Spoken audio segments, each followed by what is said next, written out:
Improvement એક્ઝામના result આવ્યા પછી ઘણા બધા વિદ્યાર્થીઓ ફેલ થયા છે. હવે આવતા વર્ષે ફરીથી એક્ઝામ આપવાના નિયમો કયા હશે?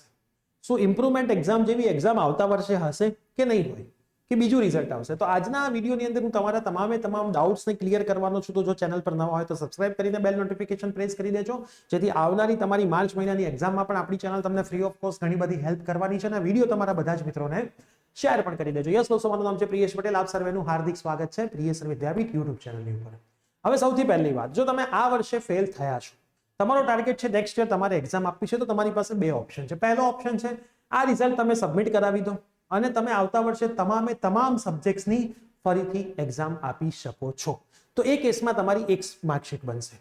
એમાં તમારે પ્રેક્ટિકલ પણ આપવી પડશે, થિયરી પણ આપવી પડશે, બધું જ આપવાનું છે. ને આવતા વર્ષે ગુજસેટ તો ફરીથી આપવાની છે, ભૂલવાનું નથી, નહીંતર એડમિશન નહીં થાય.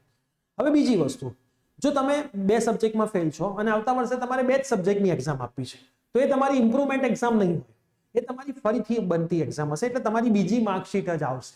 એ બે સબ્જેક્ટ્સ માટે તમારી બીજી માર્કશીટ આવશે, જેની તમે એક્ઝામ આપશો. એમાં જે પણ માર્ક્સ આવશે એ માર્ક્સ તમારા ગણાશે. ઇમ્પ્રુવમેન્ટ એક્ઝામ માર્ચ મહિનાની એક્ઝામ માટે જ હતી.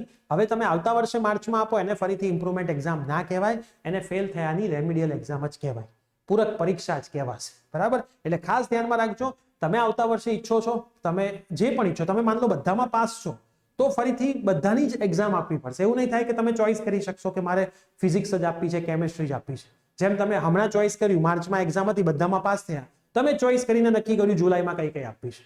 પણ હવે તમે જુલાઈમાં પણ બેસ્ટ ઓફ 2 પ્રમાણે બી પાસ છો, બધામાં પાસ છો, પણ થોડાક માર્ક ઓછા છે, તમારે માર્ક વધારવા નક્કી કરવું છે કે મારે આ જ આપવી, એ હવે નહીં થાય. એના માટે તમારે તમારું રિઝલ્ટ સબમિટ કરાવીને ફરીથી બધા વિષયની પરીક્ષા આપવી પડશે. જો તમે કોઈ પર્ટિક્યુલર વિષયમાં ફેલ હશો અને એની જ તમારે આપવી છે, તો જ તમને એમાં ઓપ્શન મળશે પર્ટિક્યુલર વિષયની આપવા માટેનો. બાકી બધામાં પાસ છો, માર્ક ઓછા છે, JEE નો ક્રાઇટેરિયા પૂરો નથી થતો, તો બધું ફરીથી નવેસરથી જ તમારે એક્ઝામ આપવી પડશે. આવા જ નિયમો હોય અને આવા જ નિયમો સાથે ગુજરાત બોર્ડનો પરિપત્ર પણ આવી જશે. હજી પરિપત્ર આવ્યો નથી, પણ જે નિયમ હતો કે માર્ચ પછી ઇમ્પ્રુવમેન્ટ એક્ઝામમાં જે તે વિષયની તમે આપી શકો છો, પાસ થયા હોય તોય. પણ હવે ફરીથી તમે માર્ચમાં એ વસ્તુ ના કરી શકો, કેમ કે માર્ચ એટલે પાછી રેગ્યુલર એક્ઝામ આવી જશે. તો આ વસ્તુનું તમે ખાસ ધ્યાનમાં રાખજો, જેથી તમે કોઈ મિસ્ટેક ના કરો. અને આવતા વર્ષે જો તમે એક્ઝામ આપો છો, તો કમ્પલસરી ગુજસેટની પરીક્ષા આપજો અને આપજો જ, કેમ કે આ વર્ષના ગુજસેટના માર્ક્સ આવતા વર્ષે વેલિડ હોતા નથી. તમારે ફરીથી જ ગુજસેટ આપવી પડે. આ ખાસ વસ્તુનું ધ્યાન તમારે રાખવાનું છે. તો આ વિડીયો તમારા બધા જ મિત્રોને શેર કરી દેજો. મળી જાય કોઈ નવી અપડેટ સાથે. Bye, take care.